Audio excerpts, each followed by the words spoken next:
Tuloy-tuloy ang pamamahagi ng DSWD ng ayuda sa mga delivery rider ngayong araw. Si Elijah Canlas sa detalye live.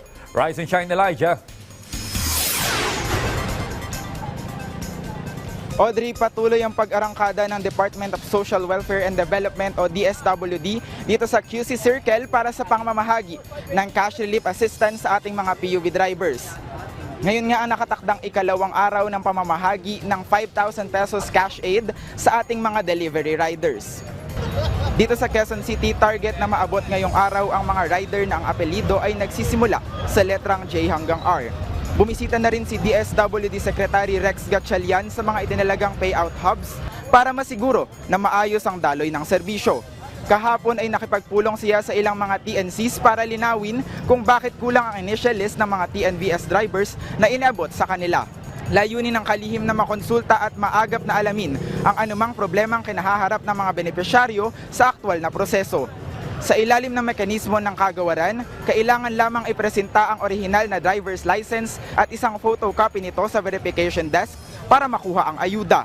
Ngunit, paano kung wala ang iyong pangalan sa opisyal na master list? Ito ang pinakamadalas na katanungan ng ilang mga PUV drivers na pumunta rito sa Quezon Memorial Circle pero bigong makatanggap ng ayuda. Ayon sa LTFRB at DSWD, may nakalaang special payout schedule para sa kanila. Magsasagawa rin ng hiwalay na special payout ang kagawaran para sa mga PUV drivers na sa kasalukuyang listahan. Ibig sabihin na wala sa listahan ay hindi makakatanggap ng tulong mula sa pamahalaan.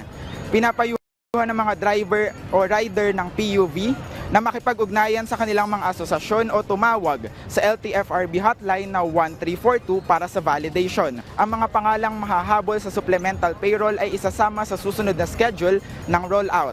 Sinisiguro ng pamahalaan na walang maiiwan sa kwalipikadong transport worker sa gitna ng hamon sa presyo ng produktong petrolyo.